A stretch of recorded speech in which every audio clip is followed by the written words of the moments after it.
Now, today's topic is this. First among the 16, that means sir आपने कल की class में बताया था 16 जनपद थे। उन 16 में से आपने ये चुना है मगध। और क्योंकि मगध चुना है इसका मतलब ये महत्वपूर्ण है। तो लिखा हुआ है बिटवीन 6 and 4 सेंचुरी बीसी। अच्छा, ये तुमने ध्यान दिया? सर आपने ऐसे लिखा हुआ है 6 से 4 बीसीई। ये उल्टा क्यों लिखा है? क्या इसका आंसर करोगे कि सर ये उल्टा क्यों लिखा हुआ है? सर हमने नॉर्मली क्या देखा है? नॉर्मली ऐसे देखा है 4 से 6 होता है। सर गलती तो नहीं लिखी हुई है? इसके समथिंग कुछ आइडिया है? नहीं पता है? तो तुमने कल ध्यान नहीं दिया। फिर मैंने एक लाइन खींची थी, है ना, और फिर लिखा था कि इधर सीई मान लो, इधर बी सी ई मान लो, है ना, और यहाँ जीरो मान लो। जीरो के बाद मैंने यहाँ पे 100 लिखा था, और फिर 200 लिखा था, और 300। देखो यहाँ पे तो कैसे बढ़ते हुए क्रम में है।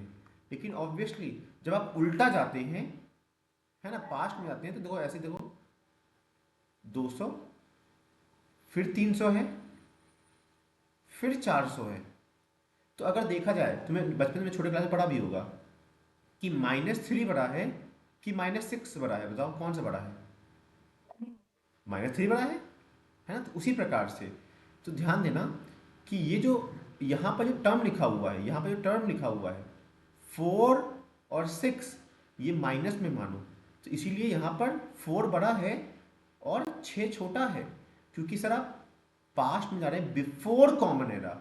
मतलब आप पास्ट में गए हैं उस टाइम लाइन पे जिसे मानते, पास्ट में जाना मानते कि हाँ इस टाइम से पहले क्या रहा, इस टाइम से हम आगे कैसे बढ़े।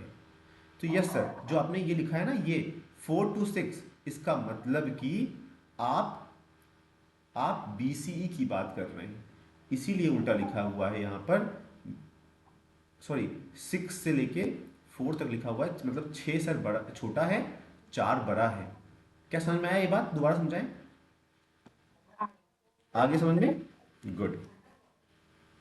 तो सर हाँ ध्यान देना, between 6 and 4 century BCE, Magadha in the present Bihar, जो कि बिहार में है, याद रहेगा ये बात, मगध बिहार में, बिकम द मोस्ट पावरफुल महाजनपद, सबसे ताकतवर। और हम जब चैप्टर पढ़ेंगे ना, जान जाएंगे कैसे कि वहाँ की आर्मी कितनी स्ट्रांग थी, हाथियाँ थी उसकी आर्मी में, ये सभी चीज़ें हम देखेंगे।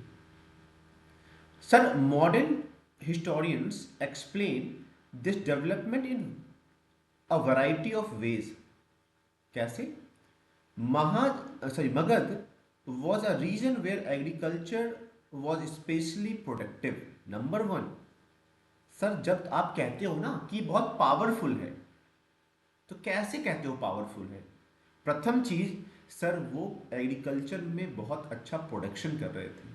नंबर सेकेंड सर, बिसाइड मतलब उसके अलावा, प्लस में क्या लिखा हुआ है sir, iron mines in the present day Jharkhand. तुम्हें पता ही होगा कि पहले बिहार और झारखंड एक ही स्टेट थे, बाद में अलग किए गए हैं। तो वही लिखा हुआ है कि सर आयरन माइंस वहां पर मिले।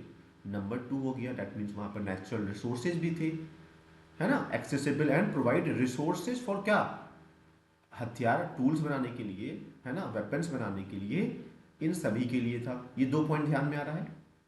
अगेन एक क्वेश्चन आ गया कि महाजनपद पावरफुल क्यों था? तुम लिखो यहाँ पर पावरफुल लिखो, और लिख दो यहाँ पर क्वेश्चन मार्क, मतलब क्वेश्चन बन गया।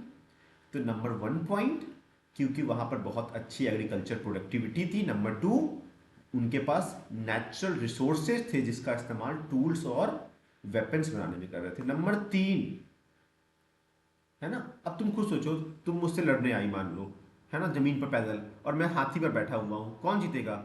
ऑब्वियसली हम जीतेंगे, है ना। तो देखो ध्यान दो क्या लिखा हुआ है, elephants an important component of the army. That means इनके आर्मी के पास हाथियां थी। Were found in forest in the region. Also the Ganga and its tributary provides means of cheap and convenient communication।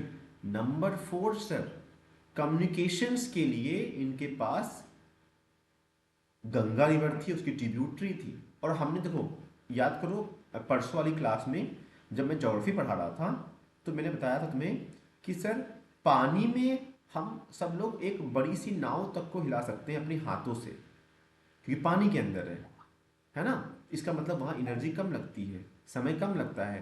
तो वही लिखा हुआ है, उनके पास कम्युनिकेशन के लिए रिवर रूट भी था। रास्ते तो थे ही, रिवर रूट भी था। However, early Buddhist and Jainist writer who wrote about Magad attributed its power to the policy of the individual. Look at this, number 5. कि जो अगर इनके टेक्स्ट पढ़ोगे ना, बुद्धिस्ट और जैनिस्ट राइटर के टेक्स्ट पढ़ोगे, तो ये बात करते हैं कि जो उनकी पॉलिसीज थी, इंडिविजुअल पॉलिसीज थी, वो बहुत ही ज़्यादा पावरफुल थी, बहुत स्ट्रांग थी।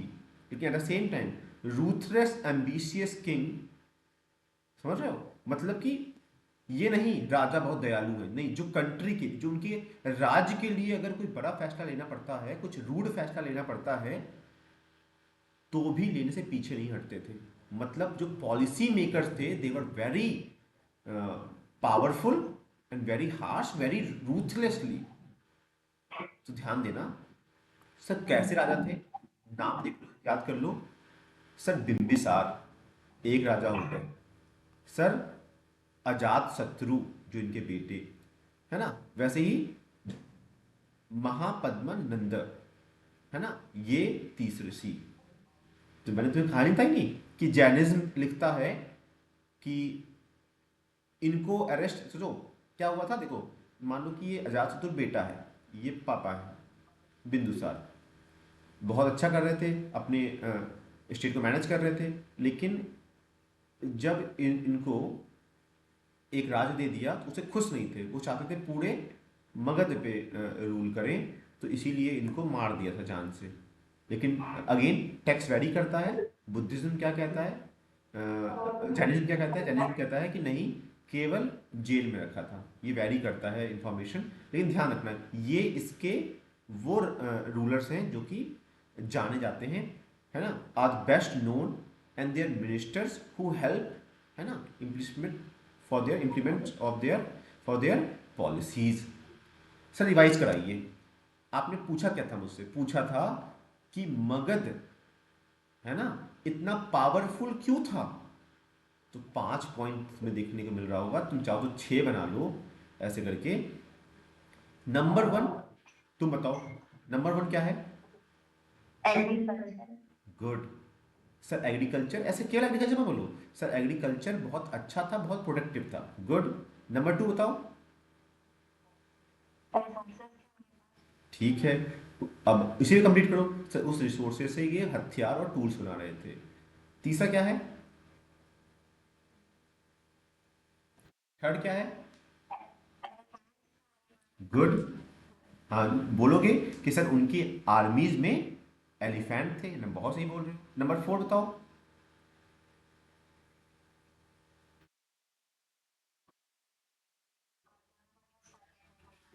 गुड, ये भी सही है। नंबर 5 बताओ।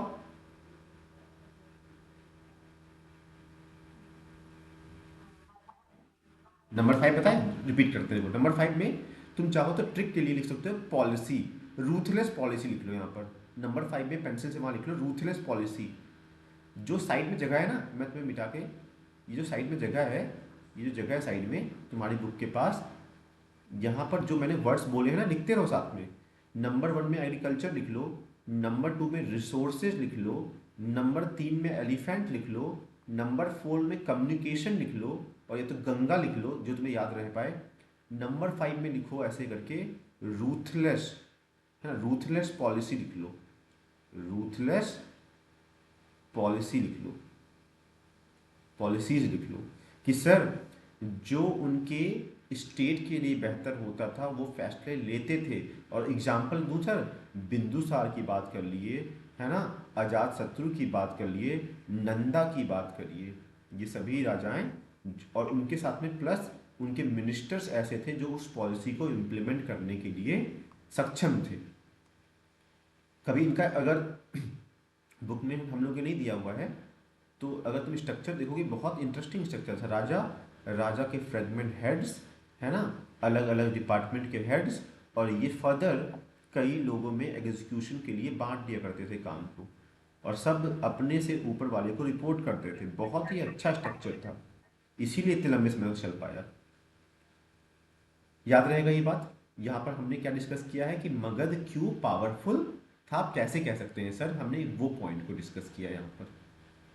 अब आगे बढ़ते हैं सर। इनिशियली जो आपका राजघर था, है ना, राजघर, देखो शब्द ही इतना आसान है ना सर। राजघर लगता है राजा जहां पर रहता हो, है कि नहीं? क्या इससे क्या समझ में आ रहा है? राज, राजा घर से क्या समझ में आ रहा है? राजघर से मान लो ऐसे लिखा है अगर, तो मतलब जहां राजा रहता हो। तो लिखा हुआ है the Prakrit name for the present day, that is Rajgiri in Bihar. जो ये शब्द है ना, जो कि राजगिरी अब कहते हैं, बिहार में के पास में ही है, was the capital of Magadh. ये बात याद रहेगी। मैंने बताया था ना कि महाजनपद के कैपिटल हुआ करते थे, ये बात याद रहेगा। जिस तरीके से उत्तर प्रदेश का कैपिटल क्या है, यूपी का कैपिटल क्या है? लखनऊ। गुड। तो अब बताओ मगध का कैपिटल क्या था? राजगढ़, या हाँ राजगढ़ कह सकती हो, लेकिन अभी उसका नाम राजगिरी है। क्या नाम है? राजगिरी नाम है। हाँ राजगिर नाम है, राजगिर अभी का। राजगिरी भी कहते हैं उसको, मतलब पटना के पास में ही है। वहाँ पर अगर तुमने देखा हो न्यूज़ में रिसेंटली क्या बनाया था, क्या बना है वहाँ पे? ट्रांसपेरेंट पुल बना है वहाँ पर, जैसा चाइना में बना है ट्रांसपेरेंट पुल, लोग डरते हैं वहाँ पर चलने के लिए, तो वही राजगिरी में बना हुआ है ना। राजगिर बोल सकते हो, राजगिरी बोल सकते हो। तो ध्यान देना, मैंने क्या बताया, राजगिर कैपिटल था, लेकिन ये भी ध्यान रखना कि मगध में कुछ समय तक राजगिर रहा है कैपिटल, लेकिन बाद में इस कैपिटल को यहाँ से मूव करके पटना ले आए थे, मतलब पाटलिपुत्रा ले आए थे। पाटलिपुत्रा ही अब पटना है, तो ये भी बात याद रहेगी। मगध की कैपिटल पहले थी राजगिर या राजगढ़, जो तुम्हें कहना हो कर लेना। उसके बाद इस कैपिटल को शिफ्ट किया गया, कहां पर शिफ्ट किया गया? बहुत होशियार, गुड। ठीक है, अब आगे बढ़ते हैं सर। तो आपने क्या बताया, कैपिटल पहले इसकी राजगीर थी। उसके बाद interestingly the old name means house of the king. लो, राजघर मतलब क्या था अभी बताया मैंने सर। अगर मैंने तुम्हें नहीं बताया होता, तुम्हारे मन में ये चल रहा होता सर राजा घर मतलब कि राजा जहाँ रहता हो, तो हाँ इसका मतलब क्या है, राजा का घर है। तो लिखा हुआ है Rajghar was what type of settlement? Fortified. और तुम्हें फोर्टिफाइड का मतलब पता है, ऐसा स्थान सर जहां पर फोर्ट्स हो, जहां पर प्रोटेक्शन हो सर, जहां पर आर्मी हो, उसे कहेंगे इस प्रकार का सेटलमेंट था, है ना। Located amongst the hill. Sir later in 4th century BC the capital was shifted to Pataliputra. बाद में आपने क्या किया, बाद में इस कैपिटल को शिफ्ट किया है पाटलिपुत्रा में, जो अभी का क्या है, अभी का पटना है। Again commanding routes of communication along the Ganga. क्या था, मेन तौर पे आप गंगा को एज ए कम्युनिकेशन इस्तेमाल कर रहे थे, ये बात ध्यान रहेगा। तो यहाँ पर हम बात कर लेते हैं कि आपने क्या पढ़ाया है यहाँ पे, मगध के कैपिटल के बारे में केवल बात किया और कुछ नहीं पढ़ाया है यहाँ पर, केवल मगध के कैपिटल के बारे में। और कितना आसान है, मगध का कैपिटल पहले था राजघर, जो कि अभी का राजगिरी है। बाद में 4th century BCE में सर ये कैपिटल शिफ्ट हो गया था पाटलिपुत्रा में। बस इतना पढ़ाया है, क्या ये बात समझ में आती है? है ना। तो 2 क्वेश्चन आज के लिए पढ़ाए हैं मैंने तुम्हें। क्या पढ़ाया है कि हाउ यू कैन से कि Magadha was powerful because of this following 5 points, and later talking about the capital of Magadha. Now the next heading is an early empire. Next पढ़ना चाहोगे कि कल स्टार्ट करें? ऊपर वाला पढ़ा दीजिए। क्या चीज? जो ऊपर लिखा है उसको बढ़ा दीजिए बाकी का। अच्छा ये इतना पार्ट पढ़ा दें, इतना कि ये पूरा पेज पढ़ा दें? नहीं पूरा पेज आता है, नहीं पूरा पेज नहीं। ठीक ठीक। तो सर जो कल का हमारा टॉपिक रहेगा आप उसका ग्लिम्स देने जा रहे हैं। An early empire, that means शुरुआती जो एम्पायर से क्या है sir, the growth of Magadha है ना, cumulated what in the emergence of Maurya Empire. That means somewhere this growth of Magad was somewhere the basis of what? Emergence of Mauryan Empire. याद करो जो मेरा हेडिंग ही जो मेरा था वो भले आपकी बुक में लिखा हुआ है 600 BCE से लेके 600 CE, लेकिन जब मैंने तुम्हें पढ़ाया तो मैंने क्या बोला था, मैं पढ़ाने जा रहा हूँ मौर्य से गुप्ता तक का इतिहास, ऐसे बोला था। तो हाँ sir, there is emergence of Mauryan empire. तो कौन था स्टार्ट करने वाला सर? चंद्रगुप्त मौर्य। किसके दादाजी हैं बताओ? चंद्रगुप्त मौर्य किसके दादाजी हैं? आप बताओ। जिसे प्रियदर्शी कहते हैं। तो किसके किसके दादाजी हैं ये? गुप्ता। हाँ sir. Who founded the empire, कब बनाया? 321 BCE में। तो मान लो एमसीक्यू में आता है 321 BCE में कौन सा एम्पायर स्टैब्लिश हुआ? यूं से मौर्यन एम्पायर। किसके द्वारा हुआ? चंद्रगुप्त मौर्य के द्वारा हुआ। Extended control as north west as Afghanistan. Look at this sir. और तुम्हें पता ही है नॉर्थ मतलब ये, वेस्ट मतलब ये, you are talking about north west मतलब कि सर ये हिस्सा, और इधर ही तो है अफगानिस्तान, यहां तक फैला था। And Balochistan. And his grand son, जो नीचे लिखा भी है, and his grand son Ashoka, या अशोक कह लो, अशोका कह लो, क्योंकि आजकल देखो इंग्लिश में ए लिखते हैं लास्ट में तो उसे आ की मात्रा कुछ लोग पढ़ लेते हैं, कुछ लोग मतलब हिंदी में इग्नोर करते हैं इसको। तो अशोक हिंदी में लिखते हैं और इंग्लिश में अशोका से लिखा हुआ है। तो व्हाट और arguably the most famous ruler of the early India, what conquered the Kalinga। Kalinga अभी का क्या है? उड़ीसा। यही युद्ध है, तुम्हें याद होगा तुम्हें कि सर कलिंगा के युद्ध के बाद इतना ब्लड देख लिया था, इतना ज़्यादा उन्होंने लोगों को मरते हुए देख लिया था कि अशोक को फिर लगा कि नहीं अब ज़्यादा हो गया है, इसीलिए उन्होंने फिर बाद में बौद्ध धर्म को अपना लिया था। और कहते नहीं है एक बहुत बुरा इंसान, बहुत बुरा इंसान जिसने पूरी लाइफ अपने भाइयों तक को नहीं छोड़ा, उसे मार दिया और बहुत सारे कत्लेआम किए। मूवी भी बनी हुई है, शाहरुख खान उसमें हीरो है। तुम ध्यान देना कि मैं क्या कह रहा हूँ कि ऐसे किसी इंसान को जिसने कत्ल बहुत किए हों और लोग प्रियदर्शी का टाइटल दें, ये बहुत बड़ी बात है। इसका मतलब जब वो सुधरा तो बहुत अच्छे तरीके से सुधरा वो। इसीलिए एक क्रूअल, एक बिल्कुल रूथलेस राजा को प्रियदर्शी अगर लोग कह रहे हैं, इसका मतलब बाद में उसने बहुत ही बड़े लेवल पे अपने आप को परिवर्तित किया था।